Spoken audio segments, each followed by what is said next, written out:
Estamos al final de la mesa con Segundo Meléndez, presidente del MAS y además ex constituyentista.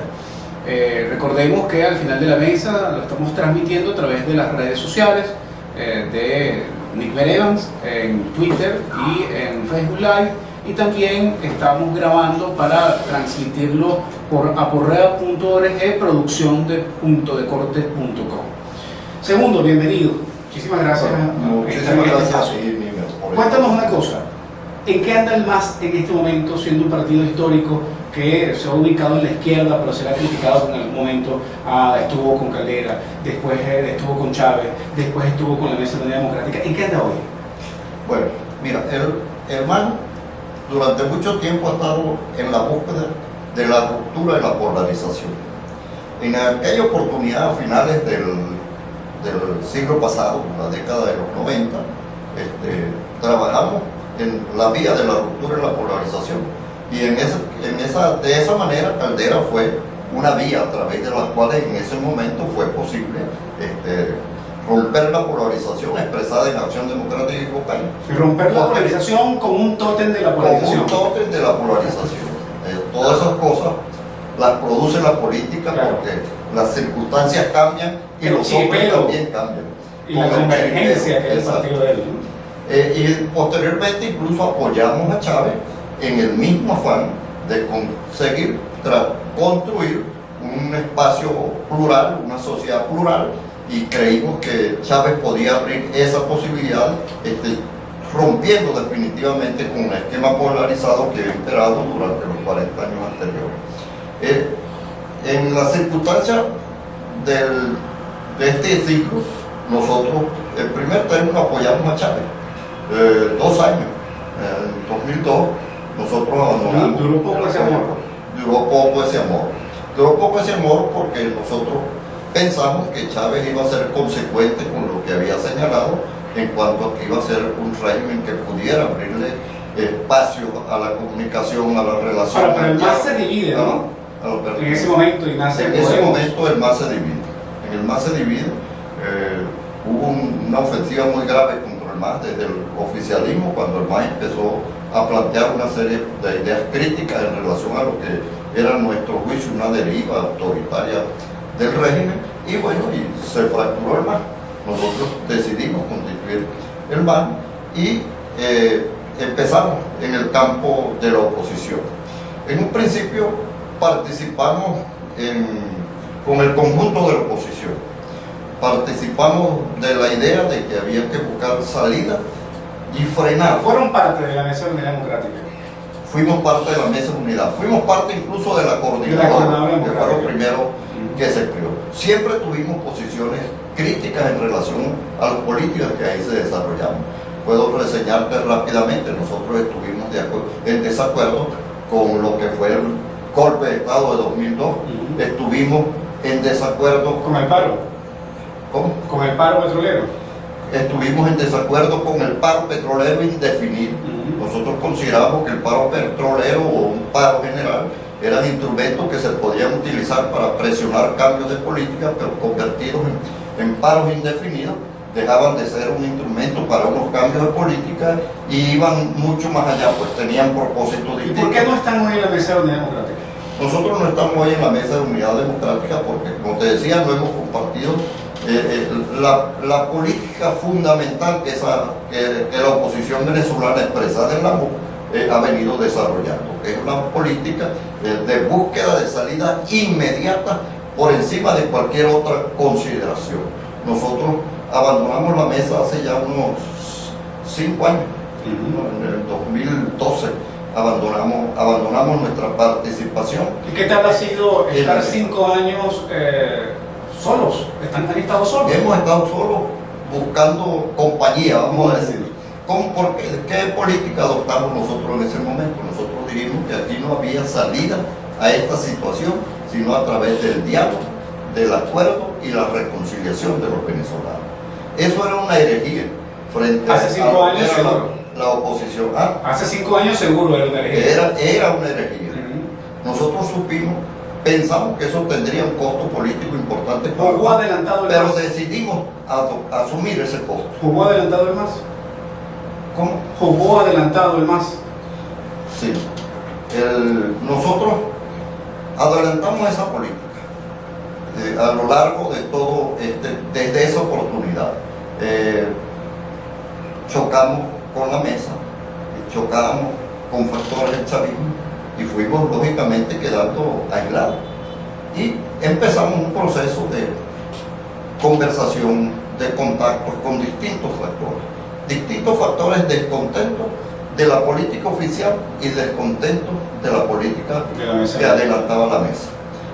Y en ese sentido hemos estado trabajando en la búsqueda de los acuerdos necesarios para reconducir la situación venezolana hacia un camino de diálogo y de reconciliación. Segundo, hoy está la Asamblea Nacional Constituyente, hay un pronunciamiento, mientras estamos transmitiendo, ha habido un pronunciamiento por parte de la fiscal en relación con un recurso de nulidad ante la sala electoral del TCJ en relación con la Asamblea Nacional Constituyente. ¿Cuál es la postura del MAS en este momento en relación con la Asamblea Nacional Constituyente y en relación con el rol que está jugando la fiscal? Bueno, en relación con la constituyente, nosotros hemos dicho que esta convocatoria de la constituyente es innecesaria, es inoportuna, es inconstitucional y es una constituyente elaborada para el propósito de un grupo en particular y no para buscar soluciones a los problemas del país. Es inconstitucional por todo lo que ya se ha dicho, incluso corroborado por los recursos que ha intentado la fiscal general de la República, cuestión que nosotros saludamos, porque la fiscal general de la República ha tenido una actitud muy valiente, una actitud honesta al asumir claramente la defensa de la constitucionalidad en estos momentos. Es innecesaria porque nosotros creemos que la Constitución de 1999 tiene los instrumentos para enfrentar esta crisis y para enfrentar la posibilidad de construir o reconstruir la paz en el país. No hace necesaria una nueva constitución para cumplir esos cometidos. Lo que se requiere es respetar, cumplir y hacer cumplir la constitución. Es inoportuna porque las constituciones no se elaboran en los momentos de grandes tensiones y de grandes crisis.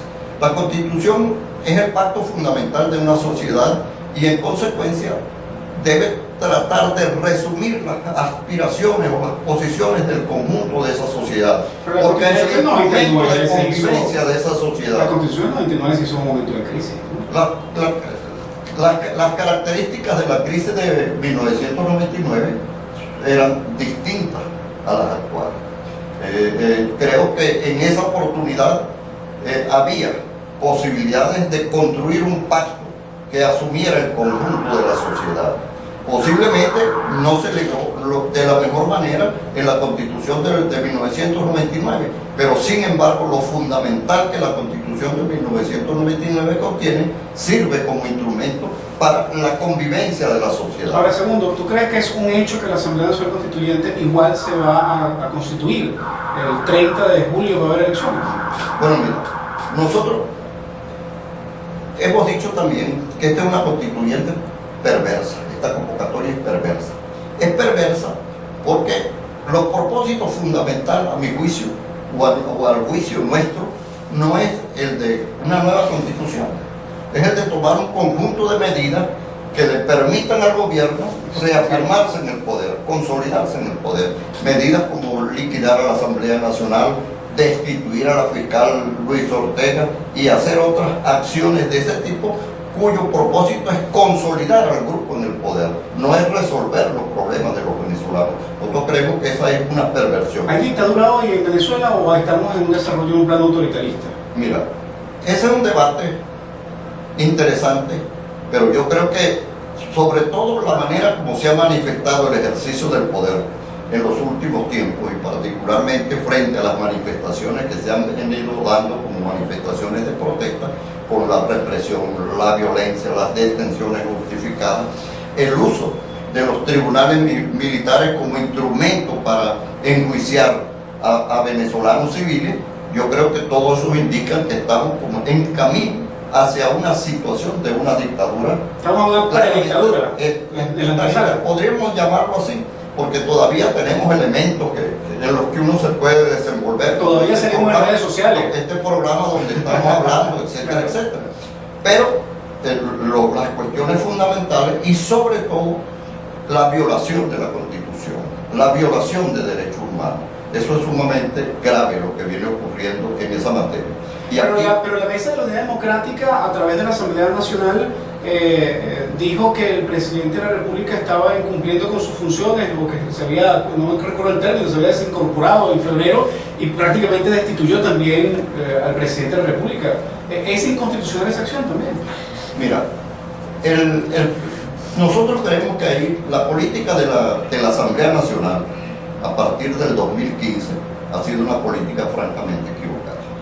Incluso en algunos casos, teniendo la razón, teniendo la legalidad de su parte, fue manejada equivocadamente.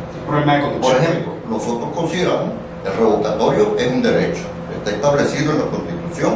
Nosotros defendimos el revocatorio o defendemos el revocatorio como un derecho, pero políticamente era inoportuno, era inviable. No era una política que te pudiera conducir a una salida. Era un instrumento de confrontación que permitía era agudizar la crisis, que lo que conducía era a la agudización de la crisis. Igualmente fue la medida en relación con declarar el abandono del cargo por parte del presidente de la República, aunque este sí es desde el punto de vista, a mi juicio, constitucional, cuestionable, pues esa posibilidad de que la Asamblea ejerciera esa acción. Pero bueno, ellos enfrascados en una política de confrontación y de salida ya del régimen Maduro por encima de las consideraciones constitucionales, cometieron todos esos errores. Yo creo, por ejemplo, que la Asamblea Nacional perdió el gran éxito que tuvo en el 2015 por la política desarrollada durante 2016.